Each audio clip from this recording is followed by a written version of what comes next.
This is News Now. President Muhammadu Buhari has expressed his appreciation to ministers who are seeking elective offices in 2023 for their services to the nation. The president said this in a valedictory session at the council chamber in Abuja on Friday. He thanked them for their cooperation as he admonished other members of the cabinet to be more diligent and committed to the success of the administration. On whether former President Goodluck Jonathan has joined the All Progressives Congress APC, he stated that the party is in the best position to know. In a briefing after the meeting with the outgoing ministers, the Minister of Information and Culture, Lai Mohammed, disclosed that 10 ministers are leaving. According to him, some of the ministers have tendered their resignation while the others are in the process of doing so. Those who were at the meeting include the Minister of State for Mines and Steel, Uche Oga, Minister of State for Petroleum Resources, Timi Silva, Minister of Labour and Employment, Chris Ngige, Minister of Transportation, Rotimi Amechi, Minister of Women Affairs, Pauline Tolin. Others are the Minister of Niger Delta Affairs, Godwill Akpabio, Minister of Justice and Attorney General of the Federation, Abubakar Malami, and the Minister of Science, Technology and Innovation, Ogbonnaya Onu. 9 were physically present, while the former Minister of State for Education, Emeka Nwajoba, who is the 10th, was absent with reason. The meeting follows the President's recent directive to all ministers and political appointees contesting for various elective positions to resign from their appointments on or before Monday, May 16, 2022. The Department of State Services, DSS, has debunked a false report published by a media outlet on alleged plans to prevent the forthcoming 2023 general elections from holding in order to elongate President Muhammadu Buhari's tenure. This was announced in a statement signed by its Public Relations Officer, Peter Afonaya, dated 12th May 2022, and titled, "No Call for Tenure Elongation by DSS." The statement reads, "The attention of the Department of State Services, DSS, has been drawn to a misleading and mischievous publication titled, Nigeria's Secret Police, DSS Tests the Water on Tenure Elongation for Buhari." The report further stated that the session was a ruse to sell tenure elongation to the public. The DSS disassociates itself from the publication and categorically states that the information is false and obviously fabricated to malign and mislead the populace. End of quote. Nigerians on Thursday took to the various social media platforms to vent their anger, displeasure at the stoning to death and burning of a female student in Sokoto, Deborah Samuel, over alleged blasphemy. In unsparing tweets, post comments, Nigerians condemned the result by Sokoto youth to jungle justice, self-help with hashtags Deborah trending on Twitter for several hours. The female student of Shehu Shagari College of Education, Sokoto, was on Thursday killed in a mob attack by students of the institution over alleged blasphemy. Meanwhile, authorities of the institution have closed down the school, just as students have been ordered to vacate the premises immediately. Also, the state government announced the immediate closure of the institution. According to a statement signed by the Commissioner for Information, Isa Bajini Galandanshi, on behalf of the governor, the state government further directed the Ministry of Higher Education and relevant security agencies to commence investigations into the cause of the incident. The State Police Command has also confirmed the arrest of 2 persons in connection to the killing.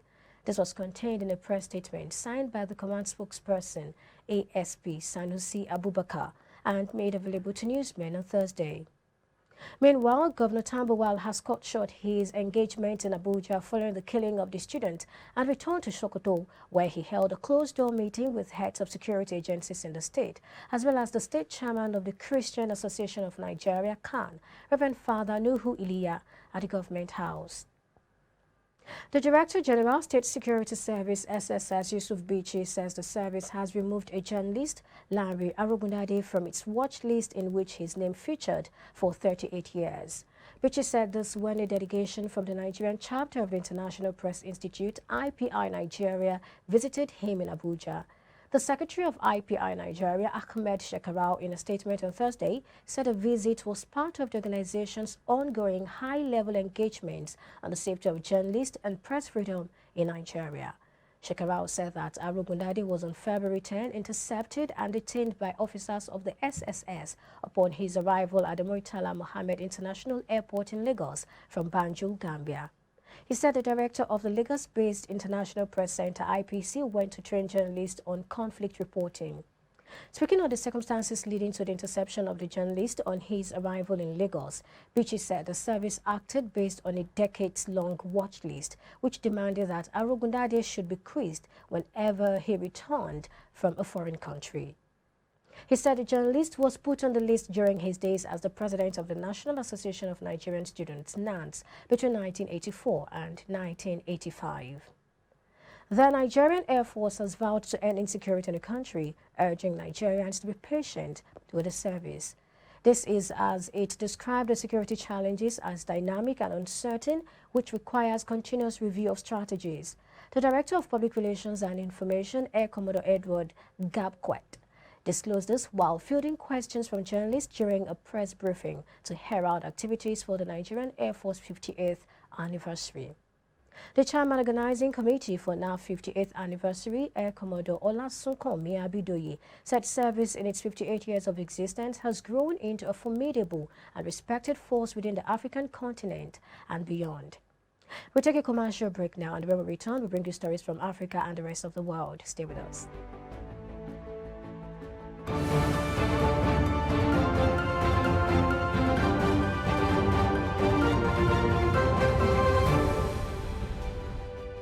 The cosmetics and personal care industry globally generates an estimated annual turnover of around $400 billion over the last 20 years. In Nigeria, the beauty and personal care market could reach 3.2 billion euros by 2021, making Nigeria the rising star in sub-Saharan Africa. Products for hair and body care are predominant on the beauty market in sub-Saharan Africa, where face products and makeup remain marginal but have strong potential. Africa's largest economy clearly has a lot to offer. The Nigerian beauty and personal care market is currently worth more than $1.25 billion at retail and is forecast to reach more than $1.31 billion next year, according to Euromonitor International. It includes a wide range of products from skincare items to makeup and beauty items. These are items that predominantly appeal to women and men alike to purchase beauty products, even though men are interested in cosmetics. Nigeria has emerged as the investment destinations of choice to international firms aiming to capture the beauty and personal care market in the continent. The photography business is a very competitive industry. Every year, thousands of talented photo lovers consider turning their passion into a money-making business venture. Especially in a fiercely competitive marketplace like Nigeria, in which it is very easy for anyone to buy a digital camera and call themselves a professional photographer. According to some practitioners, a new photographer who wants a standard studio can start with a budget of 3.5 million naira. However, one can start with a lower budget of about 500,000 to 1 million naira, depending on the tools and cost of rent. On the average, the cost of photography equipment is around 294,790 naira. However, the price ranges from around 41,000 naira to as high as 2.46 million naira. Nigeria has a population of over 200 million people with a vibrant movie industry that produces 50 movies per week, generating annual revenue of approximately $590 million from between 2016 and 2021, helping the photography industry as a whole, according to a recent research by the UN. Are you a business owner looking for the right exposure to attract massive clients to your brand? The long search is definitely over.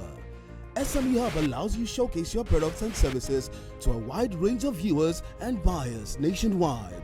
For further inquiries, please call ALLERE on 081-323-43262, or you can send an email to allero.ogundere@IBrandTV.com. Grow your brand and boost your business on SME Hub, live on IBrandTV, where business comes first. You go enter market, just make you go buy fresh palm fruits. When you reach house, you go wash, you go pound, your body go dey pain you, even your fingernails go dey pain you. But make una no worry, make una relax. I get good news for una. Una don hear of Banga fresh palm fruit extract. All you need to do na make you go for the up, open am. Take the amount wey you want, put am for your pot. Which soup you wan make? Shey na egusi, shey na ogbono, shey na vegetable, shey na banga. My sister no waste time again. My brother no waste time again. Just go buy Banga fresh palm fruit extract. They go know say you sabi cook and you be better cook. Banga, come make your food yummy. Distributors needed nationwide. Phone number 081-6397-4447, 080-3564-4436, 070-6663-8213. Banga fresh palm fruit extract. Mama, you're coming to Lagos. Banga. Baby, Mama just called me now. She's coming to see you. She asked me to tell you to make banga soup for her. And she's close to the house. Oh. How do you expect me to prepare banga in just few minutes? I have a solution for you. Really?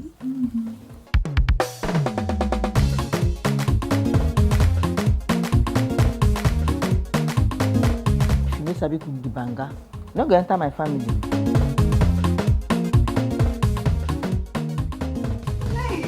Pali banga is used in making other exotic dishes such as banga jollof rice, banga efo riro, banga asaro or yam porridge, banga egusi, and many more.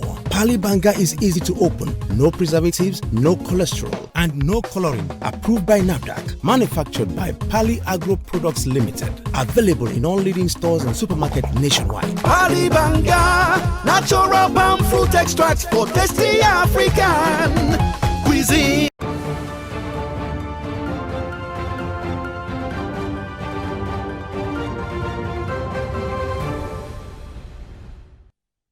Glad to stay with us. South African President Cyril Ramaphosa has urged donors and countries to buy COVID-19 vaccines from African manufacturers. Ramaphosa made the remarks while addressing an international meeting on COVID-19 on Thursday. Last week, South Africa's Aspen Pharmacare, which won a deal to package and sell the Johnson & Johnson vaccine, said the plant risked closing down after failing to get a single order. The Africa Center for Disease Control and Prevention, CDC, said it was doing everything it could to prevent the facility from closing down. The facility was hailed as a trailblazer for Africa, which remains the least vaccinated continent. Mali's army chief ended a 3-day visit to Rwanda Thursday as the countries seek to strengthen bilateral defense cooperation. Malian General Oumar Diarra concluded Thursday a 3-day visit to Rwanda.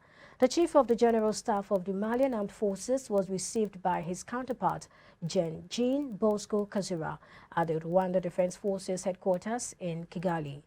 A statement by the Rwanda Ministry of Defense said if bilateral defense collaboration was on the agenda, the discussion between the two men tackled different aspects of cooperation in human resource development, military training, and welfare.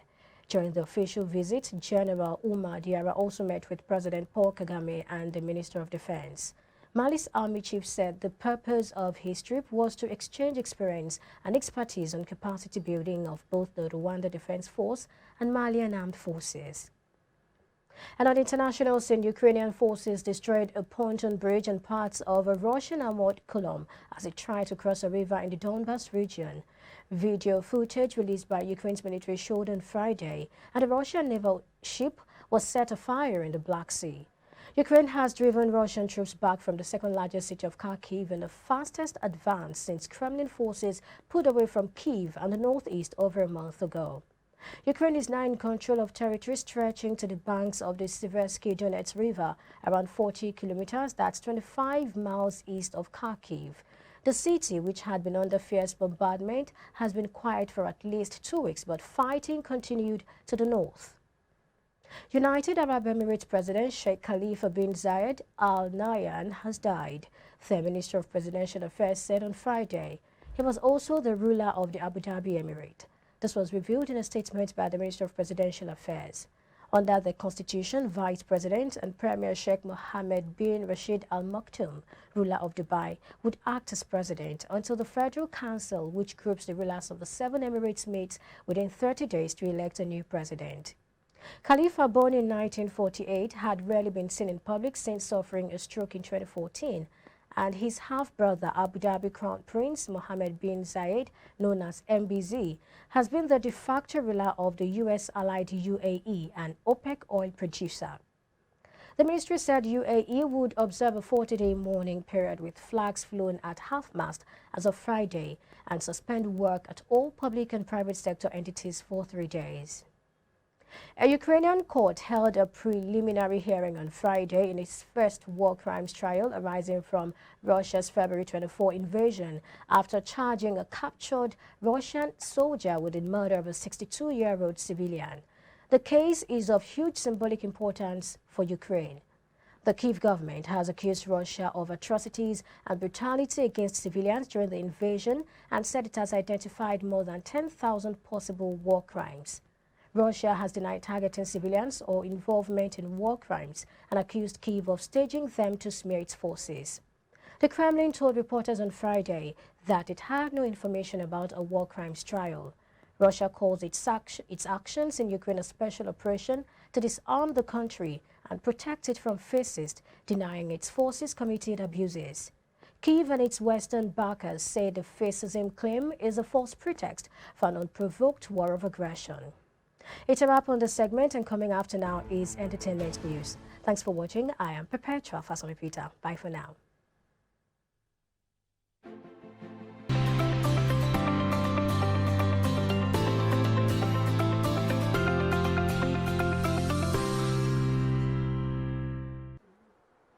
Hello and welcome to Entertainment Business. I am Chioma Amaribulam.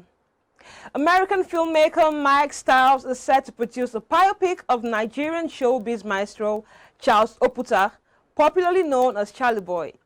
Styles, with credits from box office movies such as Spider-Man and Transformers, announced this at a news conference on Thursday in Lagos. Styles said, and I quote, "To me, he is the African version of Bruce Lee without the physical fighting. Bruce Lee had a mission to bring his culture and message to America, and like Bruce, Charlie Boy lives outside of the box, and I'm excited to be a part of a project that is going in that very same direction," end of quote. According to him, the movie will be about his achievements, his life, and all he has done from America to Nigeria. Styles, who is also attributed to highly successful television shows like Power and Empire, said that part of the project was to be able to bridge 2 walls in the movie industry. Production dates have not yet been confirmed. Charlie Boy, responding to this, said that the project was part of his wish list that he planned to leave as a legacy. Charlie Boy is a singer, songwriter, television presenter, publisher, and producer. He is best known for his alternative lifestyle, political views, and media productions, most notably The Charlie Boy Show. He has served as president of the Performing Musicians Association of Nigeria, and in 2011 was an Idol series judge. And away from that now, Elon Musk tweeted on Friday that his mega deal to acquire social media giant Twitter is temporarily on hold. Twitter deal temporarily on hold pending details supporting calculation like spam/fake accounts do indeed represent less than 5% of users. End of quote. He said it's providing a link to an early May Reuters article citing the Twitter regulatory filing. The company in that filing estimated how many of its monetizable daily active users were false or spam accounts, the report noted. The social media powerhouse reported 229 million users who were served advertising in the first quarter. That would mean 5% of those users would amount to 11.45 million. Musk didn't immediately provide further details or comments. Late in April, Musk unveiled a $44 billion deal to take over Twitter and vowed to end its content moderation. Last week, Musk disclosed that he had received letters from investors committing nearly $7.14 billion in new financing for his takeover of Twitter, and was also in talks to bring co-founder Jack Dorsey and others on board as investors. And it's a wrap on Entertainment Business. I am Chioma Amaribulam.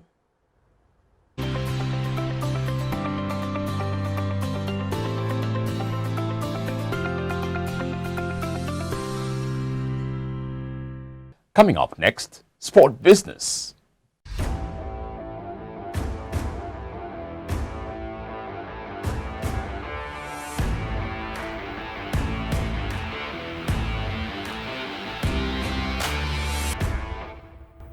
English football giants Chelsea have announced a new partnership with cryptocurrency firm Amber Group that will see digital asset platform Wilfin become the club's new sleeve sponsor from the 2022-2023 season. Financial terms were not officially disclosed, but the agreement is reportedly worth £20 million annually. The new partnership, which is Chelsea's first in the cryptocurrency space, will include a series of activations designed to grow the profile of Wilfin globally, while the pair will also collaborate on sustainability initiatives. Wilfin replaces Hyundai as the Premier League club's sleeve sponsor. If the reported figures are correct, the deal represents an uptick on Chelsea's deal with the Korean car maker, which was reportedly worth £50 million over 4 years. The deal with Wilfin was signed in January, well before the club's sanctions came into place. The deal also comes less than a week after Chelsea confirmed that the consortium, led by Los Angeles Dodgers co-owner Todd Boehly, has agreed a deal to buy the club for £4.25 billion. And still talking sports business at this time, according to Forbes, the top 10 esports companies are worth an average of $353 million, which is a 46% increase compared to December 2020. TSM, which rebranded to TSM FTX, after signing a $210 million partnership with the exchange, is valued at $540 million, making it the most valuable esports company in 2022. 100 Thieves emerged as the second most valuable esports company with a $460 million valuation, driven by a $60 million Series C funding round in December 2021. Team Liquid, owned by Axiomatic Gaming, is the third most valuable esports company at $440 million. FaZe Clan rounds out the top four with a $400 million valuation, a 31% increase compared to 2020. FaZe Clan announced plans in October 2021 to go public through a merger with blank check company B. Riley Principal 150 Merger Corporation, valuing the combined entity at $1 billion. The deal would give FaZe the highest ever valuation for an esports company, surpassing TSM. And in the world of golf, DP World Tour has named global hospitality firm Hilton Worldwide as an official partner. The 3-year deal also sees Hilton become the official hotel of the 2023 Ryder Cup, the biannual golf match between Europe and USA, which will be held at Marco Simeon Golf and Country Club in Rome from the 29th of September to October 1st next year.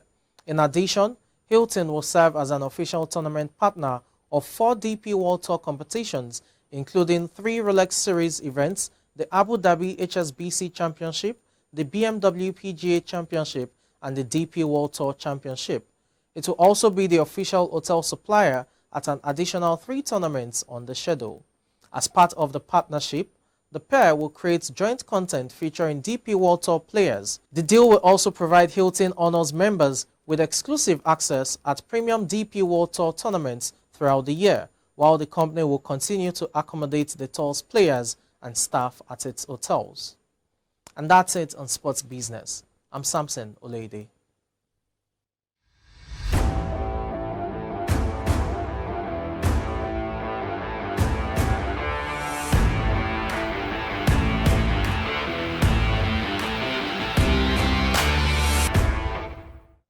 And that wraps up Business Now from IBrandTV Lagos. Thanks very much for watching. I am Michael Naz.